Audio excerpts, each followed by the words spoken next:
الشيطان الرجيم بسم الله الرحمن الرحيم والله خلق كل دابة من ماء فمنهم من يمشي على بطنه ومنهم من يمشي على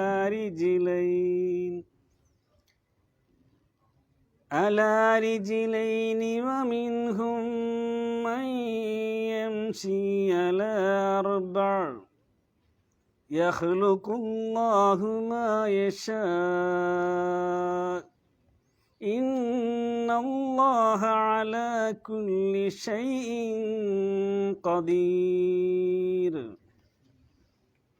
കഴിഞ്ഞ ചോദ്യമല്ലേ ഇത്?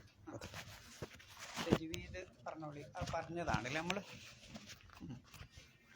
അതിൻ്റെ പ്രധാനപ്പെട്ട ഭാഗം ദാബത്തിൻ എന്താ ചെയ്യേണ്ടത്? എന്തുകൊണ്ടത് നീട്ടണം? ദാബത്തിൻ കഴിഞ്ഞ ആഴ്ച നമ്മൾ പറഞ്ഞു അല്ലേ? ദാ കഴിഞ്ഞിട്ട് ബ് ബ തിന്നാണ് ദാബത്തിന്നായത്. ഈ രണ്ട് ബാവും ഒന്നാ, ദാബ് ബത്തിന്ന, അതാണ് ദാബത്തിന്നായത്. അതുകൊണ്ട് അലിഫിൻ്റെ ശേഷം സുക്കൂനുള്ള അക്ഷരം വന്നാൽ നിർബന്ധമായിട്ടും നീട്ടണം. ഉദാഹരണം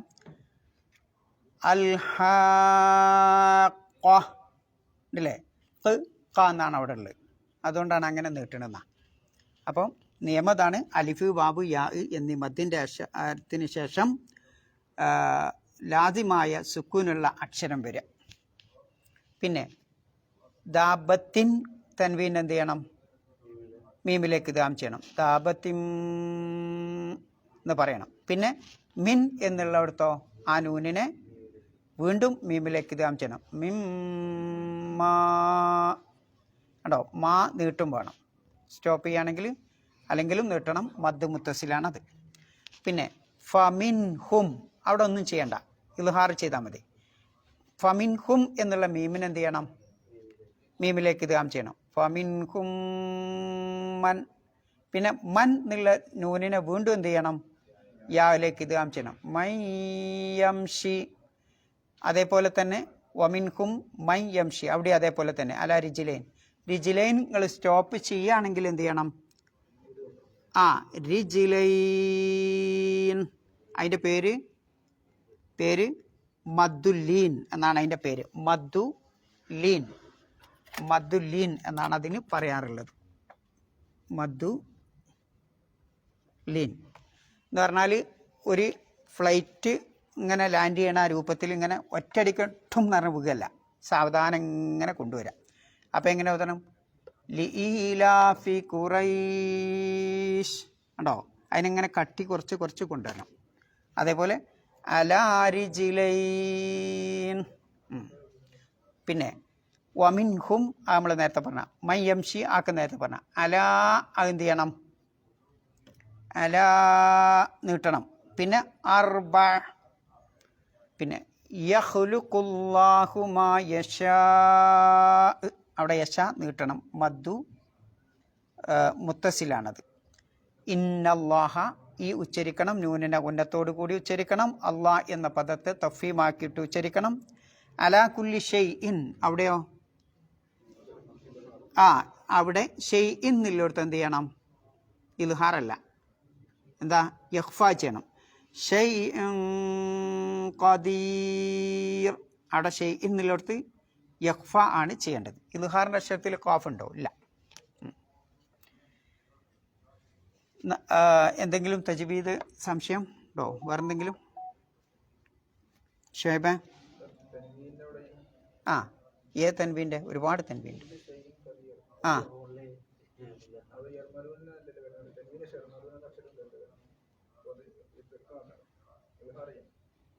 മനസ്സിലായില്ല എനിക്ക്.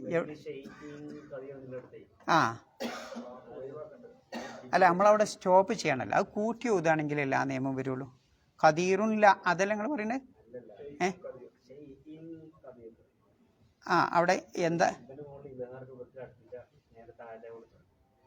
അല്ല, അത് ഇൽഹാറിൻ്റെ അക്ഷരം ഇതൊക്കെ ഇദ്ഹാറിൻ്റെ അക്ഷരം ഹംസ, ഹ, ഹ, ഹ, ഐന്, വൈന്, ഇതേ ഉള്ളൂ. ബാക്കിയൊക്കെ എന്താണ്? ബാക്കിയൊക്കെ കുറച്ച് അക്ഷരം യഹ്ഫ ഉണ്ട്. ഏത്? എർമലൂന. അതും കഴിച്ചാൽ ബാക്കി ഇദ്ഹാർ. അതിൽ പെടില്ലല്ലോ ഇത്. ഉണ്ടോ? ഇല്ല. അപ്പം എന്താ ചെയ്യേണ്ടത്? അവിടെ ഷൈഇൻ യഹ്ഫ ആണ് ചെയ്യേണ്ടത്. യഹ്ഫ ചെയ്യുമ്പോൾ ഉന്നത്തുണ്ടാവും, പക്ഷെ എന്തുണ്ടാവില്ല? മറ്റേതിൻ്റെ അത്ര കട്ടി ഉണ്ടാവില്ല, ഇദ്ഗാമിൻ്റെ അത്ര കട്ടി ഉണ്ടാവില്ല. അപ്പം എങ്ങനെ ഓതണം? അലാ കുല്ലി ഷൈഇൻ ഖദീർ. വേറെന്തെങ്കിലും സംശയം ഉണ്ടോ? എന്നാർത്ഥം പറഞ്ഞോളി. വല്ലാഹു ഖലഖ കുല്ല ദാബത്തിൻ മിമ്മാ. എന്താ അർത്ഥം? അല്ലാഹു തആല ഖലഖ സൃഷ്ടിച്ചു, കുല്ല ദാബത്തിൻ എല്ലാ ജീവജാലങ്ങളെയും ജന്തുജാലങ്ങളെയും, മിമ്മാ വെള്ളത്തിൽ നിന്ന് സൃഷ്ടിച്ചു. ഫമിൻഹും എന്നിട്ട് അവയുടെ കൂട്ടത്തിലുണ്ട് മൻ യംഷി അലാ ബത്നിഹി ഉദരത്തിൽ ഇഴഞ്ഞ് നടക്കുന്ന ജീവികളുണ്ട്. വമിൻഹും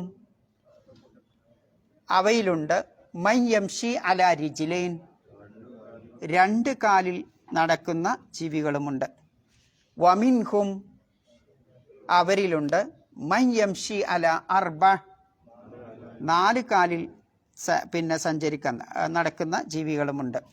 യഖ്ലുഖുല്ലാഹു മാ യശാ അല്ലാഹു അവൻ ഉദ്ദേശിച്ചതുപോലെ സൃഷ്ടിക്കുന്നു. ഇന്നല്ലാഹ തീർച്ചയായും അല്ലാഹു അലാ കുല്ലി ഷൈഇൻ ഖദീർ അല്ലാഹു എല്ലാ കാര്യത്തിനും കഴിവുറ്റവനാണ്. അതിലിപ്പോൾ കിട്ടാത്ത പദമൊന്നുമില്ലല്ലോ. ഇല്ല. ദാബത്ത് എന്താ? ദാബത്ത് ഇഴജന്തു, ജീവജാലം എന്നൊക്കെയാണ് മലയാള ഭാഷയിൽ അതിന് വിവർത്തനം ചെയ്തിട്ടുള്ളത്. ഇഴജന്തു എഴിഞ്ഞിങ്ങനെ പോണ ജീവുള്ള വസ്തു എന്ന അർത്ഥത്തിന്. അതിലെന്ത് പെടും? മനുഷ്യനും പെടും എന്നുള്ളതാണ് ആ ദാബത്ത് കൊണ്ട് ഉദ്ദേശിക്കുന്നത്. അപ്പോൾ ജീവനുള്ള എല്ലാ വസ്തുക്കളെയും അല്ലാഹു തആല മായിൽ നിന്നാണ് സൃഷ്ടിച്ചിട്ടുള്ളത്. അതിൻ്റെ ചെറിയൊരു വിശദീകരണം കഴിഞ്ഞ ആഴ്ച നമ്മൾ പറഞ്ഞു അല്ലേ? ഇനി നമുക്ക് ചിന്തിക്കാനുള്ളത് അല്ലാഹു മനുഷ്യകുലത്തെ ഇവിടെ കൊണ്ടുപോകുന്ന, ലോകത്തെ കൊണ്ടുപോകുന്ന വെള്ളത്തെപ്പറ്റി ചിന്തിക്കാനാണ്. നമ്മൾ കുടിക്കണ വെള്ളത്തെപ്പറ്റി, മാഇനെപ്പറ്റി ചിന്തിക്കാനാണ്. നിങ്ങളൊന്ന് ആലോചിച്ച് നോക്കൂ. വെള്ളം ഒരു സമയം അത് നമുക്ക് അനുഗ്രഹമാണ്, മറ്റൊരു സമയം അത് നമുക്ക് വിപത്തുമായി മാറും. ഒരേ സാധനം രണ്ട് വശം അല്ലേ? ഒരു കാശിൻ്റെ ചാപ്പിൻ കുയിലും പോലെ അത് ആപത്തും ആവും അനുഗ്രഹവുമാവും, ഖൈറും ആവും ഷെറുമാവും.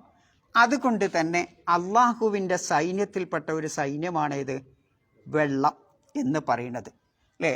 അള്ളാഹുവിൻ്റെ അടിമകൾക്ക് കാരുണ്യമായിട്ട് അള്ളാഹു അത് ഇറക്കി കൊടുക്കുന്നു. അതേ വെള്ളം അതിൻ്റെ തോതനുസരിച്ച് കൂടിയാൽ അപകടമാവും, ആ തോതനുസരിച്ച് കുറഞ്ഞാലും അപകടമാവും അല്ലേ? അപ്പോൾ ആ വെള്ളത്തെപ്പറ്റി നിങ്ങളൊന്ന് ചിന്തിച്ചു നോക്കും. ഈ വെള്ളം, ആ വെള്ളം മഴ വർഷിക്കുന്നു എന്ന് കാണുമ്പോൾ ജനങ്ങളൊക്കെ പാടെ സന്തോഷിക്കും അല്ലേ? സന്തോഷിക്കും. അതുകൊണ്ടാണ് വിശുദ്ധ ഖുർആനിൽ അള്ളാഹു വെള്ളത്തെപ്പറ്റി 50-ലധികം സ്ഥലത്ത് വിശദീകരിച്ച് കാണാം. 50-ലധികം സ്ഥലത്ത് അള്ളാഹു സുബ്ഹാനഹു വ തആല വെള്ളത്തെപ്പറ്റി പ്രതിപാദിച്ചിട്ടുണ്ട്. പിന്നെ എന്തിനാണ് ആ വെള്ളത്തെപ്പറ്റി വിശുദ്ധ ഖുർആൻ ഇത്ര പ്രാവശ്യം, ഇത്ര അധികം തവണ ആവർത്തിച്ച് പറഞ്ഞിട്ടുള്ളത്? അള്ളാഹു സുബ്ഹാനഹു വ തആല മനുഷ്യൻ്റെ ചിന്തയെ ഉദ്ദീപിപ്പിക്കുകയാണ്, അതിനെ ഉണർത്തുകയാണ്, ചിന്തിക്കാൻ വേണ്ടിയിട്ടാണ്.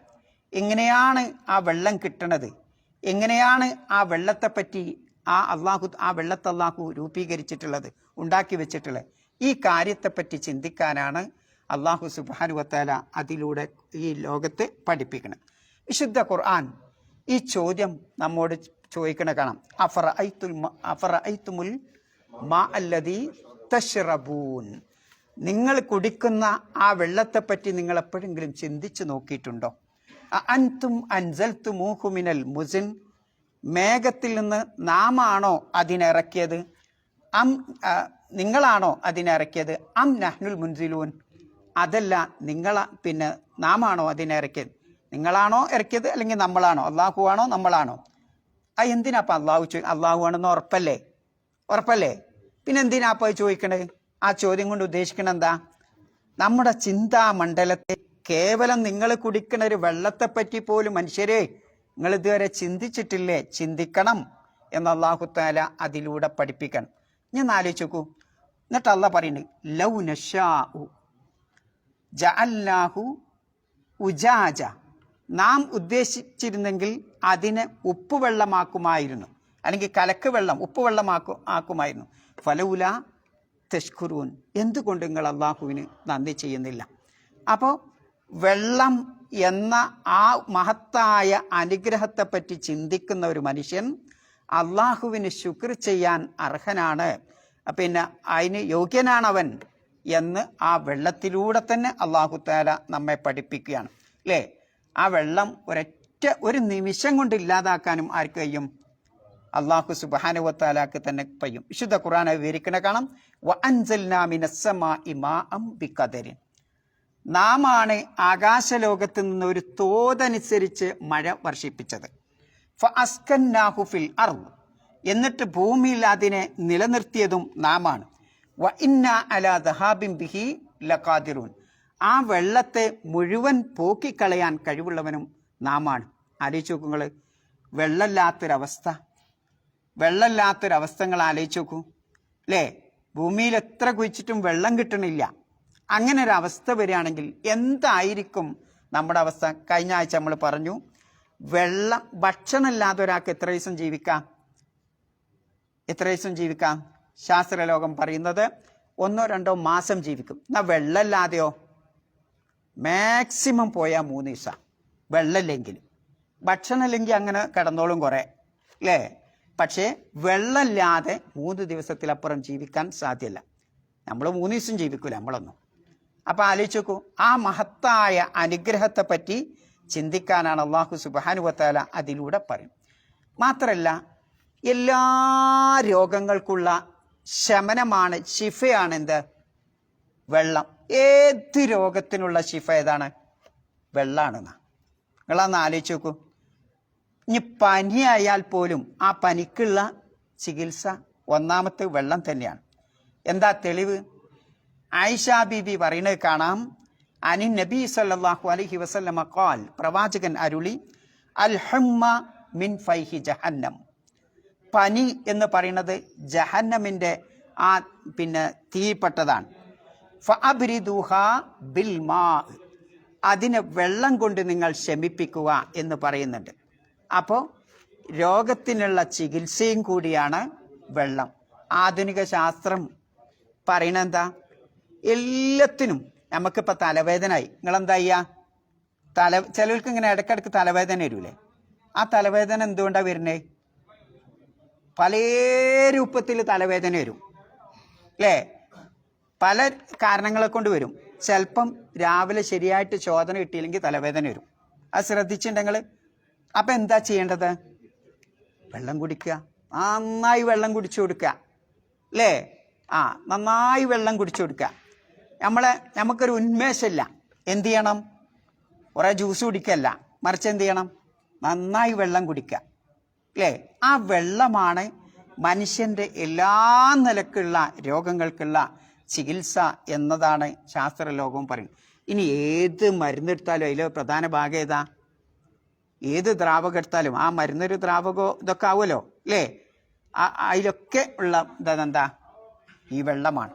അപ്പോൾ അതുകൊണ്ട് തന്നെയാണ് വെള്ളത്തെപ്പറ്റി ചിന്തിക്കാൻ വിശുദ്ധ ഖുർആൻ പറയുന്നത്.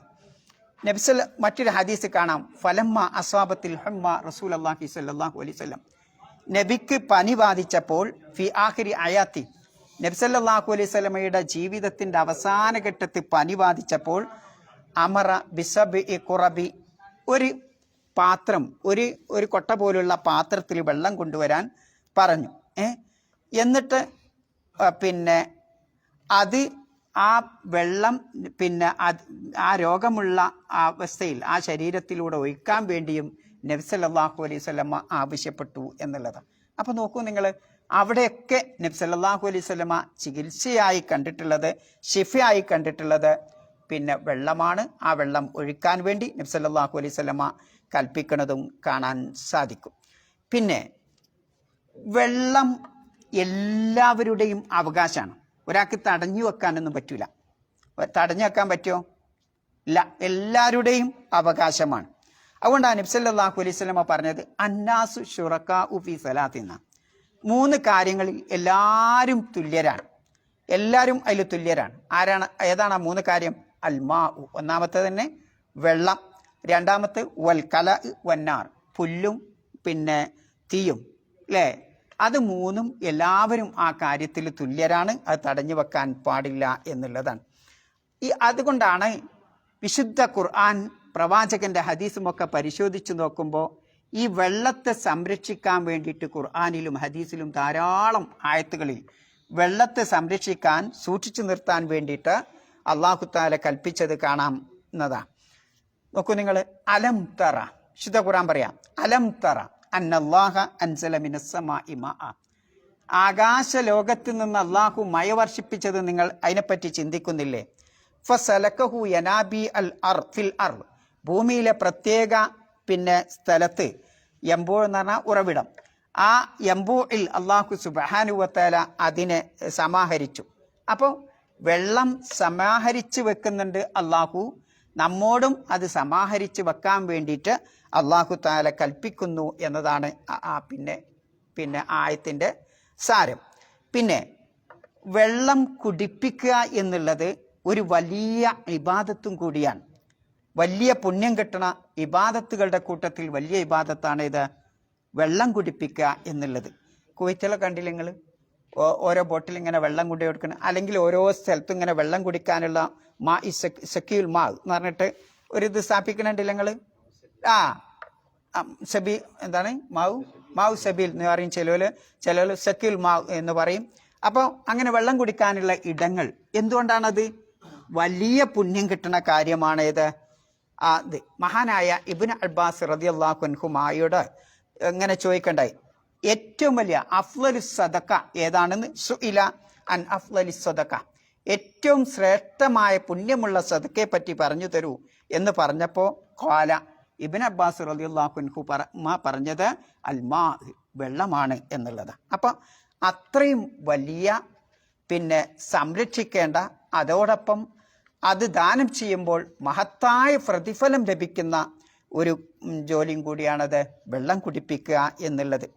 പിന്നെ ഇവിടുന്ന് അങ്ങോട്ട് മരിച്ച് പരലോകത്തെത്തി, ആ പരലോകത്തെത്തിയാൽ അവിടെ നരകവും സ്വർഗവും ഉണ്ടല്ലോ, അല്ലേ? ആ നരകവും സ്വർഗവും ഉണ്ടാകുമ്പം നരകവാസികൾ സ്വർഗവാസികളോട് വിളിച്ച് ആവശ്യപ്പെടുന്നത് എന്തായിരിക്കും? എന്താ? വെള്ളാണെന്നാ. അൻ അഫീദു അലൈന മിനൽ മാ, സ്വർഗക്കാരെ നോക്കിയിട്ട് നരകവാസികൾ പറയും, ഒരിത്തിരി വെള്ളം ഞങ്ങൾക്ക് ചൊരിഞ്ഞു തരൂ. ആരാ പറയണത്?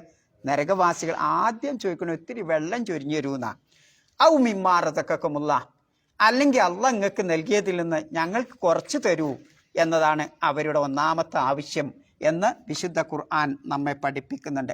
അതുകൊണ്ടാണ് അനസ് ബിൻ മാലിക് റളിയല്ലാഹു അൻഹു ഉദ്ധരിക്കുന്ന ഒരു ഹദീസിൽ ഇങ്ങനെ കാണാം, ഖാല സഅദ് ബിൻ ഉബാദ റളിയല്ലാഹു അൻഹു റസൂലുള്ളാഹി സ്വല്ലല്ലാഹു അലൈഹി വസല്ലമയോട് ഇങ്ങനെ ചോദിച്ചു, ഇന്ന ഉമ്മ സഅദ് കാനത്ത് തുഹിബ്ബു സദഖ, എൻ്റെ ഉമ്മ അഥവാ സഅദ് റളിയല്ലാഹുവിൻ്റെ ഉമ്മ പിന്നെ സദഖ കൊടുക്കാൻ വലിയ ആഗ്രഹം പ്രകടിപ്പിച്ചിരുന്ന വനിതയായിരുന്നു.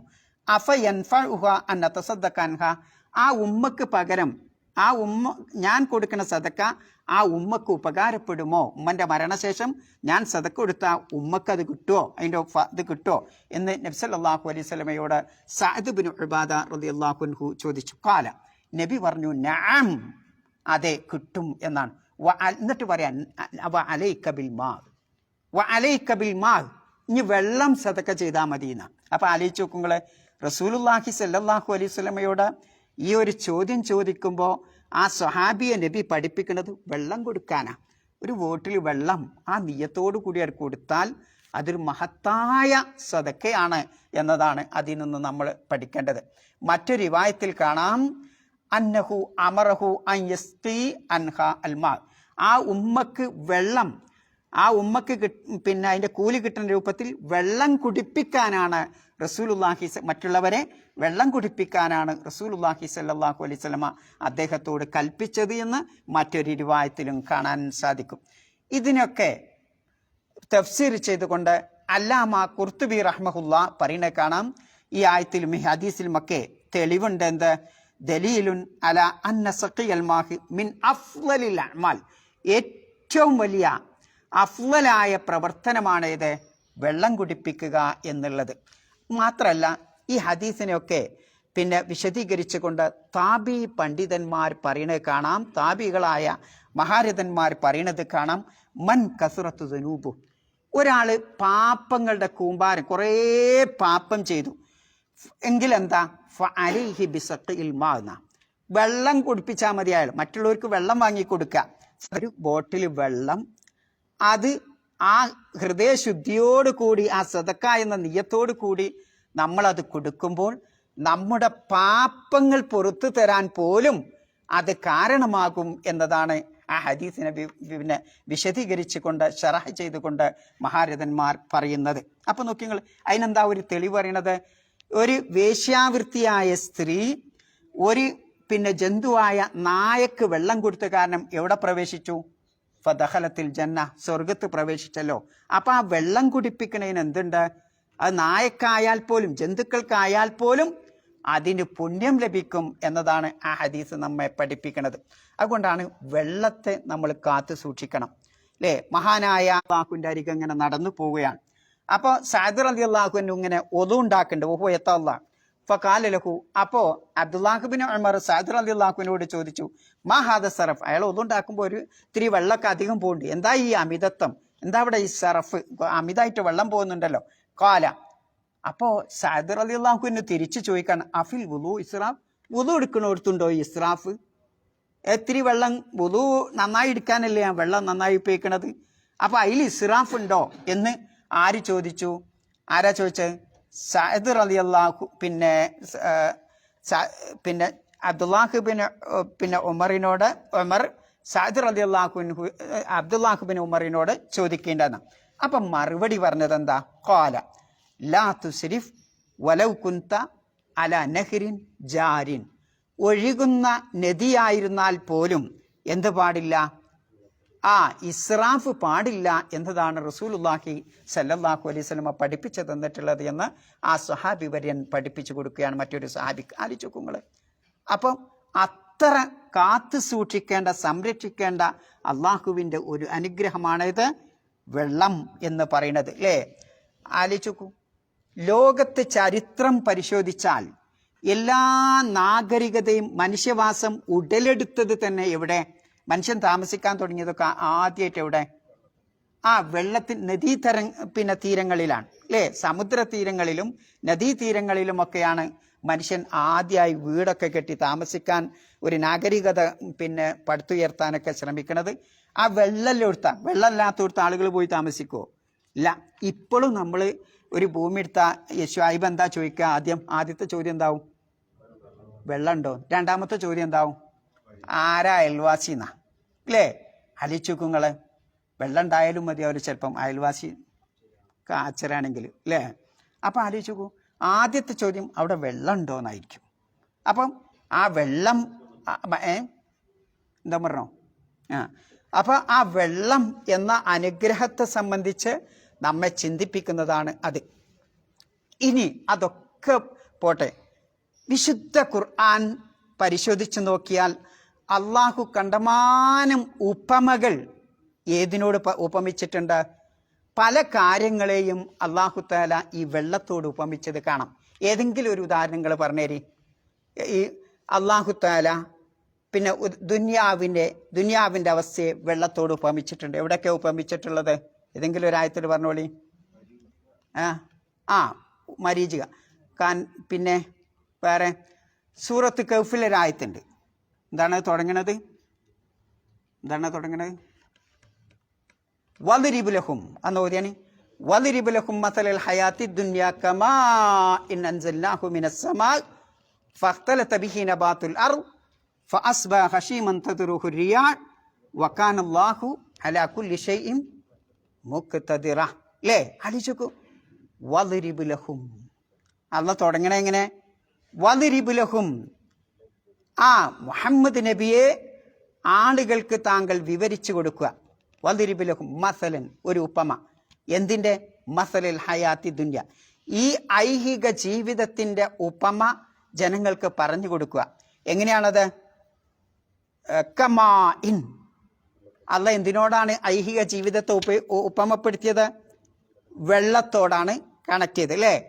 ഐഹിക ഈ ജീവിതമാകുന്ന ദുനിയാവിലെ ജീവിതമാകുന്ന മുഴുവൻ ജീവിതവും കേവലം ഒരു വെള്ളത്തോടാണ് അല്ലാഹു തആല ഉപമിച്ചത്. എന്തിനാ അല്ലാഹു തആല അത് ഉപമിച്ചത്? അപ്പം അള്ളാഹ് ഒരു ഉപമ പറയുമ്പോൾ ആ ഉപമാനും ഉപമേയും, ആ മലയാളം തീരെ ഉണ്ടാവില്ല അല്ലേ? അതിനെന്താ പറയൽ ഇംഗ്ലീഷിൽ? ഓർമ്മയില്ല, കിട്ടുമ്പോൾ പറഞ്ഞുതരാം. എന്ന് പറഞ്ഞാൽ മുഷബ്ബഹ് മുഷബ്ബബി, അല്ലേ? ഐഹിക ജീവിതം എന്നുള്ള ഏതാ? മുഷബ്ബഹ്. പിന്നെ മുഷബ്ബഹ് ബിഹി ഏതാ? വെള്ളം, അല്ലേ? ഐഹിക ജീവിതത്തെ വെള്ളത്തോട് ഉപമിക്കുമ്പോൾ പിന്നെ ഏതാണ് ഏറ്റവും നന്നായി നമുക്കതിൽ സുപരിചിതമായ കാര്യം? വെള്ളാണ്, അല്ലേ? നാം എപ്പോഴും ഉപയോഗിക്കുന്ന, അനുഭവിക്കുന്ന, നമ്മുടെ കണ്ണിൽ എപ്പോഴും കാണുന്ന, നമ്മൾ തൊട്ട് മനസ്സിലാക്കുന്ന, കണ്ട് മനസ്സിലാക്കുന്ന ആ കാര്യത്തോടായിരിക്കും അല്ലാഹു തആല ഏത് കാര്യവും ഉപമ പറയാം, അല്ലേ? അല്ലാഹു എന്നല്ല, ആര് ഉപമ പറയുമ്പോഴും എന്താവും? എല്ലാവർക്കും സുപരിചിതമായ കാര്യത്തോടായിരിക്കും ഉപമ പറയാം, അല്ലേ? ശുഐബ് ഒരു ബഹറാണ് എന്ന് പറയുമ്പോൾ, ബഹർ എല്ലാവരും, നിങ്ങളൊക്കെ നീന്താൻ പോലെ, അതിൽ വെള്ളം നിങ്ങൾക്ക് അറിയില്ലേ? എല്ലാം നിങ്ങൾക്ക് അറിയും. അതുകൊണ്ട് ആ ബഹറിനോട് ശുഐബിനെ ഉപമിച്ചത്. എന്താ അതിൻ്റെ അർത്ഥം? ഒരുപാട് ആയുണ്ടാവും. ശുഐബും ആ കാണച്ചേക്കെല്ലാം ഒരുപാട് ആയുണ്ട്, അല്ലേ? അപ്പം ആലോചിച്ച് നോക്കൂ, ഇങ്ങനെ നമുക്ക് സുപരിചിതമായ ഒരു കാര്യത്തോടായിരിക്കും പലരും സാഹിത്യകാരന്മാർ ഉപമ വിശദീകരിക്കുക. അള്ളാഹും അത് തന്നെയാണ് ചെയ്തത്. നമ്മൾ നിസ്സാരം വിചാരിക്കുന്ന വെള്ളത്തോടാണ്. അപ്പം ആ വെള്ളത്തിൻ്റെ പ്രത്യേകത എന്താ? അതാണ് വിശുദ്ധ ഖുർആനിൻ്റെ ഒരു ശൈലി. ചെറിയ വാക്ക്, വലിയ ആശയങ്ങൾ, അല്ലേ? ഒരൊറ്റ വാക്ക്, ഗംഭീരമായ ആശയങ്ങൾ. ഇവിടെ അല്ലാഹു തആല ഐഹിക ജീവിതമാകുന്ന ആ ജീവിതത്തെ വെള്ളത്തോട് ഉപയോഗിക്കുമ്പോൾ ആ വെള്ളത്തിൽ എന്തുണ്ട്? വെള്ളത്തെ പറ്റി നമ്മൾ ചിന്തിക്കണം. ഇനി വെള്ളത്തെ പറ്റി നിങ്ങൾക്ക് അറിയണമൊക്കെ പറഞ്ഞു തരി. എന്താ വെള്ളം? വെള്ളം ഒരു ആകാശലോകത്ത് നിന്ന് ഇങ്ങോട്ട് ഇറങ്ങിയാൽ അതവിടെ ഇങ്ങനെ ഉണ്ടാവുമോ? അത് സ്ഥിരമായിട്ടുണ്ടാവുമോ? ഇല്ല. അതിനൊരു കരാറുണ്ടാവില്ല, ഒരു സ്ഥിരത ഉണ്ടാവില്ല. കുറച്ച് കഴിയുമ്പോൾ ഞാനൊന്ന് പിന്നെ ബാത്റൂം പോയി വരട്ടെ എന്ന് പറയുമ്പോൾ ആ വെള്ളം അവിടെ ഉണ്ടാവില്ല, ആ അടിക്ക് മണ്ണ് പോയിണ്ടാവും. മഴ ചെയ്യുന്ന വെള്ളം അങ്ങനെയല്ലേ? ഇനിയിപ്പോൾ നിങ്ങളൊരു പാത്രത്തിൽ പിടിച്ചു വെച്ചു, ആ പാത്രത്തിൽ പിടിച്ചു വെച്ചിട്ട് ഞാനൊന്ന് ടൂറൊക്കെ പോയി വരട്ടെ അറിയുമ്പോൾ ആ പാത്രത്തിൽ വെള്ളം ഉണ്ടാവും. നിങ്ങൾ വരുമ്പോൾ ഉണ്ടാവില്ല, അത് നീരാവിയായിട്ടും വെയിലുകൊണ്ടിട്ട് പോയിട്ടുണ്ടാവും, അല്ലേ? അപ്പം അതാണ്, ആ വെള്ളം സ്ഥിരമായിട്ട് അവിടെ ഉണ്ടാവില്ല. ഒന്നിക്കത് മണ്ണിലേക്ക് ഒലിച്ചു പോകും, അല്ലെങ്കിൽ അത് നീരാവിയായിട്ട് പോകും. അപ്പം അതിനൊരു സ്ഥിരതല്ല. ഇതേപോലെയാണ് ദുനിയാവ്. നിങ്ങൾക്ക് എന്നും ഒരേപോലെ ഉണ്ടാവുമോ ശുഐബേ? ഉണ്ടാവില്ല, അല്ലേ? അന്ന് നല്ല ചോരത്തുടിപ്പൊക്കെ ഉണ്ടാകുമ്പോൾ 1000 10,000 ഒക്കെ ഇങ്ങനെ ശമ്പളം വാങ്ങുമ്പോൾ നാളെ അല്പം കിട്ടാതാവും, ആ ചോരത്തുടിപ്പൊക്കെ ഇല്ലാതാവും, അല്ലേ? നമ്മളെ ശരീരത്തിൻ്റെ സെല്ലുകളൊക്കെ നശിക്കുമ്പോൾ ചൊക്കിച്ചുളിയും, അവസാനം നടക്കാനും കണ്ണൊന്നും കാണൂല, അല്ലേ? ആലോചിച്ച് നോക്കൂ. അപ്പം ഈ ദുനിയാവിലെ ജീവിതത്തിന് ഓരോ സ്റ്റെപ്പ് അതിനൊരു സ്ഥിരതല്ല. ഒന്നിന്ന് കഴിഞ്ഞാൽ അടുത്തേക്ക് ചാടും, അല്ലേ? ഇന്നലെ കറുത്ത മുടി ഉണ്ടായിരുന്ന ആകെ നരച്ച മുടിയായി, വെള്ള മുടിയായി.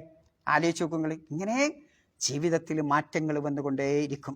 അതാണ് അല്ലാഹു തആല ദുനിയാവിന് വെള്ളത്തോട് ഉപമിച്ച് ചിന്തിച്ചാൽ മരണം വരെ എത്തും പിടിയും കിട്ടാത്ത പല കാര്യങ്ങളിലും ആ വെള്ളത്തെ ചിന്തിക്കുമ്പോൾ നമുക്ക് ദുനിയാവിനെ പറ്റി മനസ്സിലാക്കാൻ പറ്റും.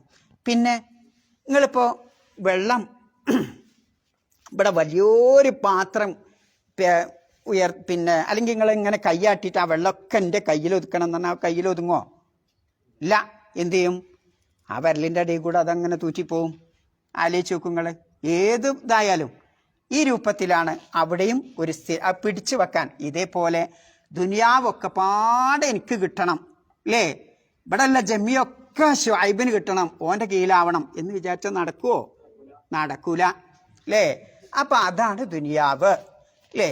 പിന്നെ വെള്ളം പിന്നെ ഭൂമിയിലേക്ക് വർഷിക്കണ എങ്ങനെ തുള്ളി തുള്ളിയായിട്ടാണ്. മഹാനുഗ്രഹമാണത്, മഹാനുഗ്രഹമാണ് അല്ലേ. എന്താ തുള്ളി തുള്ളിയായിട്ട് വർഷിക്കണേല്?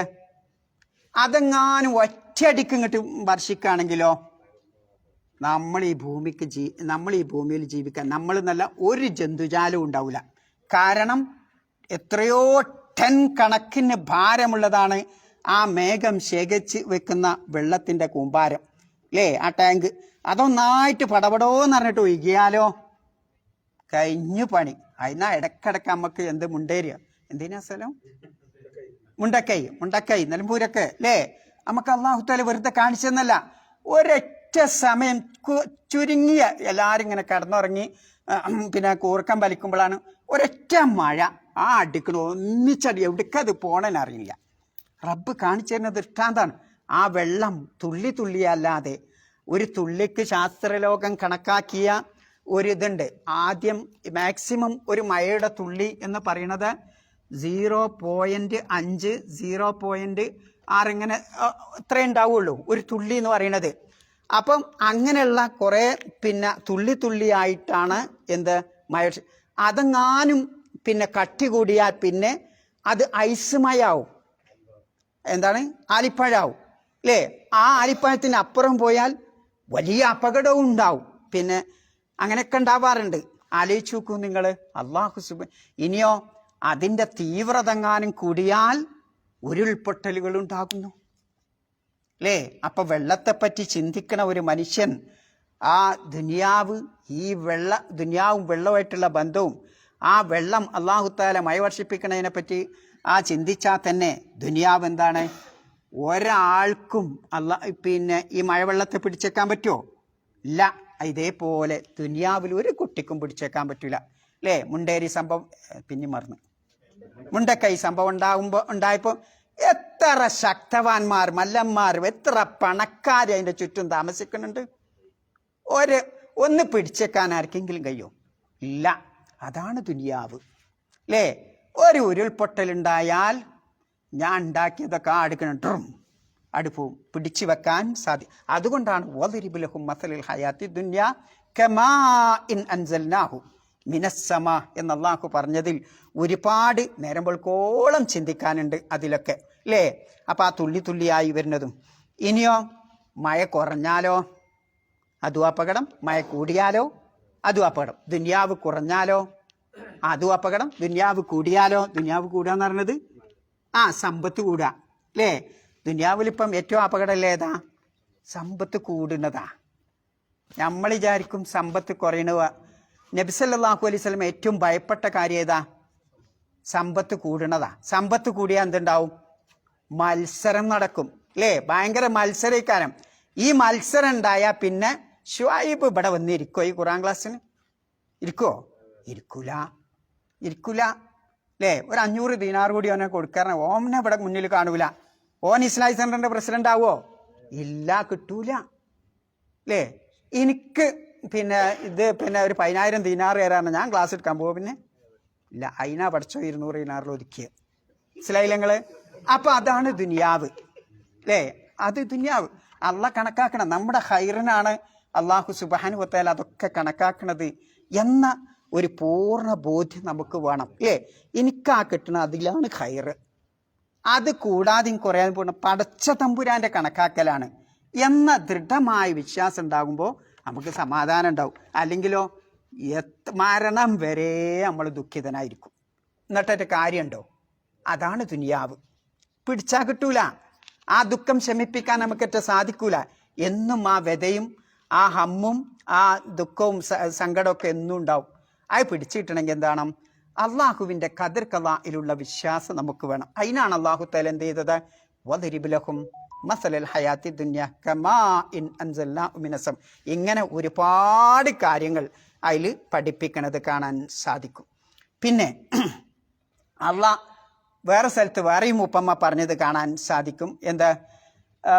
വഹീൻ്റെ ആ പ്രകാശത്തെ അള്ളാഹു തആല ഉപമിക്കുന്നത് പിന്നെ വെള്ളത്തോടാണ്, അല്ലേ? നബി സല്ലല്ലാഹു അലൈഹി വസല്ലമക്ക് നൽകിയ ആ വഹി, ആ വിശുദ്ധ ഖുർആനിൻ്റെ പ്രകാശം, ആ തിരുസുന്നത്തിൻ്റെ ആ പ്രകാശം, അത് മനുഷ്യ മനസ്സിൽ പതിക്കണതിനെ സംബന്ധിച്ച് വിശദീകരിച്ചിട്ടുള്ളത് ഒരു വെള്ളത്തോടാണ്. ആലോചിക്കൂ. വഅൻസല മിനസ്സമാഇ മാഅൻ, ആകാശ ലോകത്തു നിന്ന് അല്ലാഹു തആല മഴ വർഷിപ്പിച്ചു. ഫസാലത്ത് ഔദിയത്തും ബി ഖദരിഹ, അങ്ങനെ ചില പ്രദേശങ്ങൾ ആ വെള്ളത്തിൻ്റെ തോതനുസരിച്ചൊക്കെ അങ്ങനെ ഒഴുകി. ഫഹ്തമല സൈലു സബദൻ റാബിയ, ആ വെള്ളം ഒഴുകുമ്പോൾ എന്തുണ്ടാവും? അതിൻ്റെ മുകളിൽ എന്തുണ്ടാവും? നൊരയും പതയൊക്കെ ഉണ്ടാവും, അല്ലേ? അതേപോലെ അപ്പോൾ ആ നൊരയും പതയും അല്ലാഹു തആല ഇവിടെ ഉപമിക്കണ എന്തിനോടാ? എന്താണ്ടാ? ദുനിയാവിൽ ഇങ്ങനെ പൊങ്ങി നിൽക്കണ, പൊള്ളച്ചിക്കണ കുറേ കാര്യങ്ങളുണ്ട്. ഇതാണ് ദുനിയാവ് എന്ന് വിചാരിച്ച് നമ്മൾ അതിൻ്റെ കൂടെ അങ്ങനെ ഒഴുകി കൊടുക്കും. ഈ നൊരയും പതിയും കുറച്ചടെത്തുമ്പോൾ എന്താവും? നിലമ്പൂരിൽ നിന്ന് ഇങ്ങനെ ഒഴുകി അരീക്കോട് എത്തുമ്പോൾ നൊരയും പതിയും കാണൂല, അല്ലേ? പൂക്കോട്ടുംപാടത്ത് കാണുമോ നൊരയും പതിയും? ഇല്ല. നിലമ്പൂർ കാട്ടിൽ നിന്ന് ഇങ്ങനെ ഒഴുകണ ആ കാട്ടിൽ പിന്നെ ഇങ്ങനെ ഒഴുകി വരുന്ന ആ നൊരയും പതിയും അവിടെ എത്തുമ്പോൾ ഉണ്ടാവുമോ? ഉണ്ടാവില്ല. കാരണം എന്താ? അതൊക്കെ വറ്റി വറ്റി വറ്റി അങ്ങനെ പോയിടും. ഇതാണ് ദുനിയാവ്. നമ്മൾ ദുനിയാവ് എന്ന് വിചാരിച്ച് കാണുന്ന ഈ ജാടകളുടെ പിന്നാലെ നമ്മൾ ഇങ്ങനെ ഇവിടെ ഒഴുകും, അല്ലേ? അത് എനിക്ക് വേണം, ഇത് എനിക്ക് വേണം, അങ്ങനെ ഉണ്ടാക്കണം, ഇങ്ങനെ ഉണ്ടാക്കണം, അവിടെ എങ്ങനെ ആക്കണം, ഇങ്ങനെ ഒരുപാട് ഭാവനകളും കാര്യങ്ങളൊക്കെ നമ്മുടെ മനസ്സിൽ അങ്ങനെ ദുനിയാവിൻ്റെ പിന്നാലെ നമ്മൾ ഇങ്ങനെ ഓടും. അപ്പോൾ ആ ഓടുമ്പോൾ നമ്മളെ പലതും നമ്മളെ ന്യൂനത വന്നിട്ടുണ്ടാവും. നിസ്കാരം സമയം തെറ്റിയിട്ടുണ്ടാവും. ഇങ്ങനെ ഒരുപാട് കാര്യങ്ങൾ ന്യൂനത വന്നിട്ടുണ്ടാവും. ആലോചിച്ച് നോക്കുങ്ങൾ. ഇതാണ് ഈ നൊരയും പതയും. അപ്പോൾ ദുനിയാവിൻ്റെ നൊരയും പതയും കൂടെ നിങ്ങൾ പോവാൻ പാടില്ല. അത് കുറച്ച് കഴിയുമ്പോൾ വറ്റുട്ട മക്കളെ എന്നാണ് അല്ലാഹു തആല പറയുന്നത്, അല്ലേ?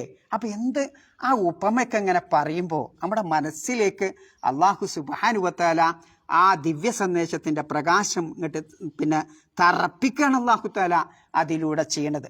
അതിനു വേണ്ടിയിട്ടാണ് അല്ലാഹു തആല എന്ത് ചെയ്തിട്ടുള്ളത്? ഉപമ പറഞ്ഞിട്ടുള്ളത് എന്നുള്ളതാണ്. നോക്കൂ നിങ്ങൾ. പിന്നെ വെള്ളം ഒഴുകുമ്പോൾ എന്താ ഉണ്ടാവുക? ആ ഭൂമി എന്ത് ചെയ്യും? എന്താ വെള്ളം ഒഴുകുമ്പോൾ ഭൂമി എന്താ ചെയ്യുക? ഭൂമി എന്ത് ചെയ്യും? വെള്ളം കുടിക്കും, അല്ലേ? വെള്ളം കുടിക്കും, അത് സംരക്ഷിക്കും. അപ്പം എല്ലാ ഭൂമിയും ഒരേപോലെയാണോ വെള്ളം കുടിക്കുന്നത്? അല്ല, വ്യത്യാസം ഉണ്ടാവും. ആ ഭൂമിയുടെ വിശാലത അനുസരിച്ച് ആ ഭൂമി ഇങ്ങനെ വെള്ളം ശേഖരിച്ചു വെക്കും, ഓരോ മണ്ണിൻ്റെയും വ്യത്യാസം അനുസരിച്ച്. ഇതേപോലെ തന്നെയാണ് അള്ളാഹുവിൻ്റെ വഹിയാകുന്ന വിശുദ്ധ ഖുർആൻ, പ്രവാചകൻ തിരുമേനിയുടെ സുന്നത്ത് ഓരോരുത്തർക്കും ലഭിക്കുന്നത് അവനവൻ്റെ മനസ്സിൻ്റെ വിശാലത അനുസരിച്ചാണ്, ഹൃദയവിശാലത അനുസരിച്ചാണ് അതിങ്ങനെ കിട്ടുക. ഹൃദയവിശാലത അല്ലെങ്കിലോ അത് കിട്ടൂല. അതുകൊണ്ടാണ് അല്ലാഹു സുബ്ഹാനഹു വ തആല വഹീനെ എന്താ ഉപമിച്ചത്? ഒരു വെള്ളത്തോട് ഉപമിച്ചത്. ഇങ്ങനെ ചിന്തിച്ചാൽ ഒരുപാട്. പിന്നെ വെള്ളം ഇങ്ങനെ ഒഴുകുമ്പം ആ ഒഴുക്ക് തടഞ്ഞു നിർത്താൻ വേണ്ടി കുറേ ആളുകൾ ഇങ്ങനെ എന്തിട്ടിട്ടുണ്ടാവും? എന്താ പറയല്? ബണ്ടിട്ടിട്ടുണ്ടാവും, അല്ലേ? പൂക്കോട്ടുംപാടത്തൊക്കെ പോകുന്നതാണ്, അവിടെയും ഉണ്ടാവും, ആ റോട്ടിൽ ഇവിടെ ഉണ്ടാവും വണ്ട് ഇങ്ങനെ കെട്ടിച്ചിട്ടുണ്ടാവും. എന്തിനാണത്? വെള്ളം മറ്റൊരു ഇതിലൂടെ അങ്ങനെ ഒഴിക്കാൻ വേണ്ടിയിട്ട്. വെള്ളം നേരെ ഒഴുകാൻ പോലും സമ്മതിക്കൂല, അല്ലേ? അതെന്താ നമ്മെ പഠിപ്പിക്കുന്നത്? സത്യത്തിൻ്റെ ദഅവത്തിൻ്റെ പ്രബോധനവുമായി വിശുദ്ധ ഖുർആനിൻ്റെയും പ്രവാചക സുന്നത്തിൻ്റെയും ആ വഹിയുമായി നമ്മളിങ്ങനെ ഒഴുകുമ്പോൾ, പ്രബോധകരായ ആളുകൾ ഇങ്ങനെ ഒഴുകുമ്പോൾ ഒരുപാട് മുള്ളും കെട്ടുകളും കുപ്പിച്ചില്ലുകളും കൊണ്ട് ബണ്ടുകൾ അവിടെ കെട്ടിയിട്ടുണ്ടാവും ആളുകൾ, അല്ലേ? അപ്പം നമ്മൾ വെറുത്തിട്ട് ഇങ്ങോട്ട് പിന്നോട്ടടിക്കാൻ പാടില്ല. പിന്നോട്ടടിക്കരുത്, മുന്നോട്ട് തന്നെ പോകണം. അതാണ് അല്ലാഹു സുബ്ഹാനഹു വ തആല ആ ദിവ്യ സന്ദേശത്തെ വെള്ളത്തോട് ഉപമിക്കാനുള്ള കാരണം. അപ്പോൾ ഉപമ എന്ന് പറയുന്നത് നമ്മുടെ ഭാവനയുടെ വിശാലത അനുസരിച്ച് ഒരുപാട് മഅലൂമാത്ത്, അറിവുകൾ ലഭിക്കുന്ന കാര്യമാണ് ഇത് ഉപമ എന്ന് പറയുന്നത്. അതുകൊണ്ടാണ് വിശുദ്ധ ഖുർആൻ നമ്മെ പഠിപ്പിക്കുന്ന കാര്യം, ഇസ്ലാമിൻ്റെ ശത്രുക്കളായ ആളുകൾ യുരീദൂന അൻ യുത്ഫിഉ നൂറല്ലാഹി ബിഅഫ്വാഇഹിം, അവരുടെ വായ കൊണ്ട് അള്ളാഹുവിൻ്റെ പ്രകാശമാകുന്ന ആ പ്രകാശത്തെ ഊതിക്കെടുക്കാനാണ് അവർ ശ്രമിക്കുന്നത്, അല്ലേ? അവർ ശ്രമിക്കണത്. നമ്മളിപ്പം ആ സൂര്യനെ പറഞ്ഞ തുപ്പി ആ സൂര്യൻ കിട്ടുമോ? ഞാൻ പൊട്ടെന്നല്ലാതെ അല്ലേ, കിട്ടുമോ ഷുഹൈബേ? ഇല്ല. അനക്ക് ഭ്രാന്ത് പിടിച്ചിട്ട് കടലിന് എൻ്റെ കുപ്പായം നനഞ്ഞ് ആരാ എന്നെ ഉന്തി ഭ്രാന്ത് പിടിച്ചിട്ട് കടലിനെ എറിഞ്ഞിട്ട് എന്താ കാര്യം? ഇജ്ജ് ക്ഷീണിക്കുന്നല്ല, കടലിന് എന്തെങ്കിലും പറ്റുമോ? ഇല്ല, സമുദ്രത്തിനൊന്നും പറ്റൂല. ഇതേപോലെയാണ് എന്ത്, ഈ സൂര്യൻ, അള്ളാഹുവിൻ്റെ പ്രകാശമാകുന്ന സൂര്യനെ കല്ലെറിഞ്ഞിട്ട് കാര്യമില്ല. അള്ളാഹുവിൻ്റെ ദിവ്യ സന്ദേശമാകുന്ന ആ വിശുദ്ധ ഖുർആനിൻ്റെ പ്രകാശത്തെ, ആ പ്രവാചകൻ തിരുമേനിയുടെ സുന്നത്തിനെ നിങ്ങൾ എങ്ങനെ ചുട്ടുകരിച്ചാലും, അത് നിങ്ങൾ എങ്ങനെ അതിനെ വക്രവൽക്കരിക്കാൻ, അതിൻ്റെ മുഖം വിവരണമാക്കാൻ, വികൃതിയാക്കാൻ നിങ്ങൾ ശ്രമിച്ചാലും അതിനൊരു കോട്ടം പറ്റൂല. കോട്ടം പറ്റുന്ന ആർക്കാ? അതിന് ശ്രമിക്കണ എനിക്കാണ്. ആലോചിച്ച് നോക്കുങ്ങൾ. അതുകൊണ്ടാണ് യുരീദൂന യുത്ഫിഊ നൂറല്ലാഹി ബിഅഫ്വാഹിം വയഅബല്ലാഹു ഇല്ലാ യുത്തിമ്മ നൂർ. അള്ളാഹുവിൻ്റെ പ്രകാശം ഇവിടെ നിലനിൽക്കുക ചെയ്യും. വലൗ കരിഹൽ കാഫിറൂൻ, മറ്റൊരു ആയത്തിൽ മുശ്രിക്കൂൻ. ഇവിടെ കാഫിറൂൻ, മറ്റൊരു ആയത്തിൽ മുശ്രിക്കൂൻ, രണ്ടും ഉണ്ട് അല്ലേ? അവിശ്വാസികളായ ആളുകൾ അല്ലെങ്കിൽ ശിർക്ക് ചേർക്കുന്ന ആളുകൾ എത്ര വിമ്മിഷ്ടം പ്രകടിപ്പിച്ചാലും അള്ളാന്റെ പ്രകാശം ഭൂമുഖത്ത് നിലനിൽക്കുന്ന. അപ്പൊ ഈ വിശുദ്ധ ഖുർആൻ അതിനൊരു കോട്ടവും പറ്റൂല എന്നുള്ളത്. അപ്പൊ അതുകൊണ്ടാണ് വെള്ളത്തോട് അല്ലാഹു തആല ഉപമിച്ചിട്ടുള്ളത് എന്നുള്ളതാ. പിന്നെ ചരിത്രം പരിശോധിച്ച് നോക്കുമ്പോൾ ഈ വെള്ളം കൊണ്ട് തന്നെയാണ്, ഈ വെള്ളമാണ് ഒരു വിഭാഗം, ഒരു സമുദായത്തിന്, ഒരു പ്രവാചകനും ആ പ്രവാചകന്റെ സമുദായത്തിനും രക്ഷയായി വന്നതും, അതേപോലെ മറ്റൊരു വിഭാഗത്തിന് അത് ശിക്ഷയായി വന്നതും. ഉദാഹരണം ഏതാ? നൂഹ് നബി അലൈഹി സ്വലാമിനോട് കപ്പലുണ്ടാക്കാൻ പറഞ്ഞില്ലേ? ആ നൂഹ് നബിക്കും ആ കപ്പൽ കയറിയവർക്കും എന്തായി? ആ വെള്ളം രക്ഷയായി. കപ്പൽ കയറാതെ വിസമ്മതിച്ചുന്നവർക്ക് എന്തായി?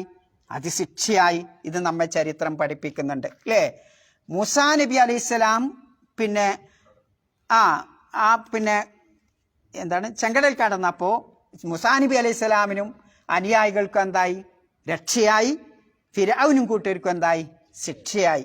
ഇങ്ങനെ ഈ ചരിത്രമൊക്കെ നമ്മെ പഠിപ്പിക്കുന്നത് എന്താ? ഇടക്കൊക്കെ മുണ്ടക്കൈ നമ്മളിങ്ങനെ അള്ളാഹു തആല നമുക്ക് ഇങ്ങനെ കാണിച്ചു തരുന്നതാ, റബ്ബ് നിങ്ങളെ മറന്നിട്ടൊന്നും ഇല്ലട്ടോ അല്ലേ? ആ ചരിത്രങ്ങൾ മറക്കണ്ടട്ടോ. നിങ്ങൾ വല്ലാതെ ബീം പഠിച്ചിങ്ങനെ നടക്കണ്ട, കൃത്യമായിട്ട് സുബഹിസ്കരിക്കാൻ പോയിക്കൊണ്ടി എന്ന് നമ്മളെ ബോധിപ്പിക്കുക. അനുഗ്രഹം കിട്ടുമ്പോൾ നമുക്ക് അള്ളാഹ്ക്ക് ചെയ്യേണ്ട ശുക്ർ നമ്മൾ ചെയ്യൂല. പ്രത്യേകിച്ചും സുബഹിസ്കാരം നമ്മൾ നിസ്കരിക്കൂല അല്ലേ? ഉറങ്ങിപ്പോവും. അത് വേണ്ടട്ടോ, കിടക്കണ്ട, എണീറ്റ് പോയി നമസ്കരിച്ചോ എന്ന ഒരു ആഹ്വാനം അതിലുണ്ട്. എന്തേ? ഹുവല്ലദീ യുനസ്സിലുൽ ഖൈസ മിൻ ബഅദി മാ ഖനതു. നിങ്ങൾ നിരാശപ്പെട്ടിങ്ങനെ നിന്നതിന് ശേഷം ആ വെള്ളം അല്ലാഹു തആലയാണ് നിങ്ങൾക്ക് വർഷിപ്പിച്ചത്. വയൻഷുർ റഹ്മത്തു, അള്ളാഹുവിൻ്റെ കാരുണ്യം നിങ്ങൾക്ക് ഇറക്കി തന്നതും ആ വിശാലമാക്കി തന്നതും അള്ളാഹുവാണ് എന്ന് പടച്ച തമ്പുരാൻ പറയുന്നുണ്ട്. അപ്പം മറ്റൊരു വിഭാഗത്തിന്, സബഅ് ഗോത്രക്കാർക്ക് അല്ലാഹു തആല എന്താ ചെയ്തത്? ലഖദ് കാന ലിസബഇൻ ഫീ മസ്കനിഹിം ആയ അല്ലേ? സബഅ് ഗോത്രത്തിന് അല്ലാഹു തആല ദൃഷ്ടാന്തമായി കൊടുത്ത ജന്നത്താൻ, 2 തോട്ടം. അൻ യമീനിൻ വശിമാലിൻ അല്ലേ? ഇടതും വലതും 2 തോട്ടം. എന്നിട്ട് അല്ലാഹു തആല എന്ത് പറഞ്ഞു? ഖുലൂ മിൻ റിസ്കി റബ്ബിക്കും, നിങ്ങളുടെ രക്ഷിതാവിൻ്റെ ആ റിസ്കിൽ നിന്ന് നിങ്ങൾ ഭക്ഷിച്ചു കൊള്ളുക. പക്ഷെ എന്ത് വേണം? വഷ്കുറുലോ, അള്ളാഹ്ക്കൊന്ന് ശുക്ർ ചെയ്യണം. നിങ്ങൾ നല്ലോണം ഒക്കെ അനുഭവിച്ച് ജീവിച്ചോളി, ആസ്വദിച്ച് ജീവിച്ചോളി. പക്ഷെ എന്ത് ചെയ്യണം? റബ്ബിനൊന്ന് നന്ദി കാണിക്കണം കേട്ടോ. ബൽദത്തുൻ തയ്യിബ വറബ്ബുൻ ഗഫൂർ, നല്ല രാജ്യം, പിന്നെ എല്ലാം പുറത്തു തരുന്ന രക്ഷിതാവാണ്. പക്ഷെ അവരെന്ത് ചെയ്തു? അനുഗ്രഹം കിട്ടിയപ്പോൾ എന്ത് ചെയ്തു? ഫഅറദു അല്ലേ? ഓല് സുബഹിസ്കരിച്ചില്ല, ഓല് മോട്ട് കാണിച്ച് അള്ളാഹ്ക്ക് ശുക്ർ ചെയ്യാനൊന്നും പോയില്ല. ഫഅർസൽനാ അലൈഹിം സൈലൽ ഹരീം.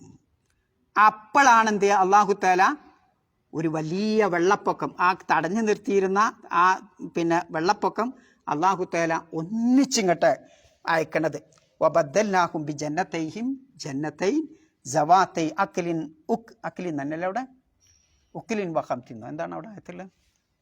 അത് നോക്കേണ്ടി, അക്ലിൻ നോക്കിലിന്നോ. ആ തോട്ടത്തെ അള്ളാഹു തആല കയ്പുള്ളതും, അങ്ങനെ ആ തോട്ടം തന്നെ ഇല്ലാതായി എന്നാണ് അതിൻ്റെ ചുരുക്കം. ആലോചിച്ച് നോക്കുങ്ങൾ. അപ്പൊ റബ്ബ് അവര് സുഖമായി ജീവിച്ചിരുന്ന ആ അനുഗ്രഹമാകുന്ന ആ തോട്ടത്തെ നശിപ്പിക്കാൻ ഉപയോഗിച്ചത് എന്താ? ഒരു വെള്ളം അല്ലേ? 2 തുള്ളി വെള്ളം. അപ്പൊ നമുക്കതൊരു പാഠമാണ് എന്നുള്ളതാണ് അല്ലാഹു തആല. പിന്നെ മറ്റൊന്നുകൂടി ചിന്തിച്ചാലോ? മറ്റൊരാഴ്ചക്ക് അറിയുന്നത് കാണാം. കുൽ അറഅയ്തും, നിങ്ങൾ ചിന്തിച്ചിട്ടുണ്ടോ? ഇൻ അസ്ബഅ മാഉക്കും ഗൗറ, നിങ്ങളിപ്പോ ഈ കുടിക്കണ വെള്ളം അങ്ങാനും വറ്റിപ്പോയാൽ ഫമൻ യതീക്കും ബിമാ ഇൻ ആരാണ് നിങ്ങൾക്ക് ശുദ്ധവെള്ളം കുടിക്കാൻ കൊണ്ടുവരുന്നത്? ആലോചിച്ച് നോക്കൂ. ശരിക്ക് അത് ഒരുപാട് ചിന്തിക്കാനുള്ള. ഭൂമുഖത്ത് 71% വെള്ളാണല്ലോ. നമ്മൾ കഴിഞ്ഞ ആഴ്ച പറഞ്ഞില്ലേ? അതിൽ തന്നെ ബാക്കി കരകളിൽ തന്നെ കുറഞ്ഞ വെള്ളമുള്ളൂ ശുദ്ധവെള്ളം, അല്ലേ? ശുദ്ധവെള്ളം വളരെ കുറച്ചുള്ളൂ. ഉള്ളത് എവിടെയാണ്? പാറകൾക്കുള്ളിലും ഭൂമികൾക്കുള്ളിലും ഒക്കെയാണ്. അതെങ്ങാനും അള്ളാഹു കൊണ്ട് വറ്റിച്ചു കഴിഞ്ഞാൽ ആരങ്ങക്ക് ഈ ശുദ്ധവെള്ളം കൊണ്ടുവരാൻ കഴിയാ? അപ്പം നമ്മൾ പറയും കടൽ വെള്ളം ഞങ്ങൾ എന്താണ് തസ്ഫിയത്ത് ക്ലിയർ ആക്കിയിട്ട് ആധുനിക ശാസ്ത്രലോകം പറയുന്നത് ശുദ്ധമാക്കിയാൽ തസ്ഫിയത്ത് എന്നതിന് പറയാം. തസ്ഫിയത്താക്കി കഴിഞ്ഞാൽ ഭൂമിയിലിറക്കിയ വെള്ളത്തെ പോലെ ഒരിക്കലും ശുദ്ധാവില്ല എന്നുള്ളതാണ്, അല്ലേ? ഇനി ഭൂമിയുടെ അടിയിലേക്ക് നിങ്ങൾ കുഴൽ കിണർ വെച്ച് അവിടുന്ന് വെള്ളം എടുത്താലോ അതും ശുദ്ധമല്ല. അതിലെന്തുണ്ടാവും? എന്തായാലും കൂടുതലുണ്ടാവുക? ഇരുമ്പയിര് കൂടുതലുണ്ടാവും. ഇരുമ്പയിര് കൂടുതലുണ്ടാവും. എങ്ങനെ ചുവയ്ക്കും? നമ്മൾ ഒരു ഗ്ലാസ് കുടിച്ചാൽ അടുത്ത് കുടിക്കൂല. നേരെ മറിച്ച് ഒരു പ്രത്യേക അളവിലുള്ള താഴത്തുള്ള വെള്ളം മാത്രമേ മനുഷ്യന് കുടിക്കാൻ പറ്റുള്ളൂ. അടിയിലേക്ക് വന്നാൽ ആ വെള്ളം ഒരുപാട് പദാർത്ഥങ്ങളെ കൊണ്ട് നിറഞ്ഞതാ. അപ്പോഴും അതെന്താണ് നമുക്ക് കുടിക്കാൻ പറ്റും. അപ്പം നമുക്ക് കുടിക്കാൻ വേണ്ടി ഇവിടെ എത്ര മനുഷ്യന്മാരുണ്ടോ അവർക്കൊക്കെ കുടിക്കാനുള്ള വെള്ളം അള്ളാഹു എടുത്ത് യനാബിയിൽ ശേഖരിച്ച് വെച്ചിട്ടുണ്ട് എന്നുള്ളതാണ്. ആലോചിച്ച് നോക്കുങ്ങൾ. അപ്പം ചിന്തിക്കാനുള്ള ഒരു മഹാ അനുഗ്രഹമാണിത് വെള്ളം. ഇങ്ങനെ അങ്ങോട്ട് ചിന്തിച്ചാൽ നമ്മൾക്ക് എന്ത് വരും? ഇന്ന ഫി ഇഖ്തിലാഫിൽ ലൈലി വന്നഹാർ. ആയത്തൊന്ന് ഓതി വയ്ക്കാൻ. എന്താണ്? ഇന്ന ഫീ ഖൽഖിസ് സമാവാതി വൽ അർദി വഖ്തിലാഫിൽ ലൈലി വന്നഹാർ ലആയാത്തിൻ ലിഉലിൽ അൽബാബ്. ആകാശഭൂമികളുടെയും ഒക്കെ സൃഷ്ടിപ്പിലും രാപ്പകളുടെ മാറ്റത്തിലുമൊക്കെ ലുബുള്ള കയമ്പുള്ള ആളുകൾക്ക് എന്തുണ്ട്? ദൃഷ്ടാന്തങ്ങളുണ്ട്. അവരുടെ സ്വഭാവം വിശുദ്ധ ഖുർആൻ പറയുന്നത് അല്ലദീന യദ്കുറൂനല്ലാഹ് ഖിയാമൻ വഖുഊദ. ഇരിക്കുന്ന അവസരത്തിലും നിൽക്കുന്ന അവസരത്തിലും വഅലാ ജുനൂബിഹിം അവരുടെ പാർശ്വഭാഗങ്ങളിലാവുമ്പോഴും എന്ത് ചെയ്യും അവരെ? വയതഫക്കറൂന ഫീ ഖൽഖിസ് സമാവാതി വൽ അർദ്. ആകാശഭൂമികളുടെ സൃഷ്ടിപ്പിനെ പറ്റി അവരിങ്ങനെ ചിന്തിച്ചു കൊണ്ടിരിക്കുന്ന, നിരന്തരം ഇങ്ങനെ ചിന്തിച്ചുകൊണ്ടിരിക്കും, അല്ലേ? പല പണ്ഡിതന്മാരും വലിയ വലിയ ശാസ്ത്രജ്ഞന്മാരും ഒക്കെ ഗ്രന്ഥം എഴുതുന്നത് എങ്ങനെ അറിയോ? അതിൻ്റെ തുടക്കം എങ്ങനെ? ചിലരിങ്ങനെ യാത്ര ചെയ്യുമ്പോൾ ഇങ്ങനെ അവരെ തലയിൽ ഇങ്ങനെ ഉദിക്കും, അതവിടെ എഴുതി വെക്കും. ചിലർ കടന്നുറങ്ങാൻ നേരത്ത് ചിലപ്പം ആ ഉറക്കിൻ്റെ ഏതാനും നിമിഷം മുമ്പ് ഒരു പ്രത്യേക അവൻ്റെ ബുദ്ധി പ്രവർത്തിക്കുന്ന അവിടെ ആയിരിക്കും ആ പോയിന്റ് അതവിടെ രേഖപ്പെടുത്തിക്കുന്നു. അവിടെ നിന്നാണ് അവരെ അത് എഴുതി വെക്കാൻ അവർ തുടങ്ങുന്നത്. ആലോചിച്ച് നോക്കും നിങ്ങൾ. അപ്പം അതുകൊണ്ട് വിശുദ്ധ ഖുർആന്റെ പ്രയോഗം വയതഫക്കറൂന. അവരിങ്ങനെ തഫക്കുർ ചെയ്തുകൊണ്ടേയിരിക്കും. എന്തിനെ പറ്റി? ആകാശഭൂമിയുടെ സെറ്റിപ്പിനെ പറ്റിയൊക്കെ. എന്നിട്ട് അവരിങ്ങനെ അവരുടെ അന്തരാളത്തിൽ നിന്ന് പറയും. എന്താ പറയാ? റബ്ബന മാ ഖലഖ്ത ഹാദാ ബാത്തില. പഠിച്ചോനെ, ഇതൊന്നും ഇജ്ജ് വെറുതെ സെട്ടിച്ചുണ്ടാക്കിയതല്ലോ. ഈ വെള്ളം, ഈ ആകാശം, ഈ ഭൂമി, ഈ സെട്ടിപ്പ്, ഇതൊന്നും വെറുതെ അല്ല പഠിച്ചോനെ. സുബ്ഹാനക്, നീ എത്ര പരിശുദ്ധനാണ് പഠിച്ചോനെ എന്നാ മനുഷ്യന്റെ അന്തരാളത്തിൽ നിന്നോട് വരും. എന്നിട്ട് അവൻ പറയുന്ന പ്രാർത്ഥന ഫക്കിന അദാബന്നാർ. ഇനി പറഞ്ഞ നരകത്തുനിന്ന് പഠിച്ചോനെ ഞങ്ങളെ നീ രക്ഷിക്കണേ എന്നവൻ മനസ്സിൻ്റെ അന്തരാളത്തിൽ നിന്നിട്ട് പ്രാർത്ഥിക്കും എന്ന്. അത് മതി അല്ലേ? സുബ്ഹാനകല്ലാഹുമ്മ ബിഹംദിക അശ്ഹദു അല്ലാ ഇലാഹ ഇല്ല അൻത അസ്തഗ്ഫിറുക വഅതൂബു ഇലൈക്.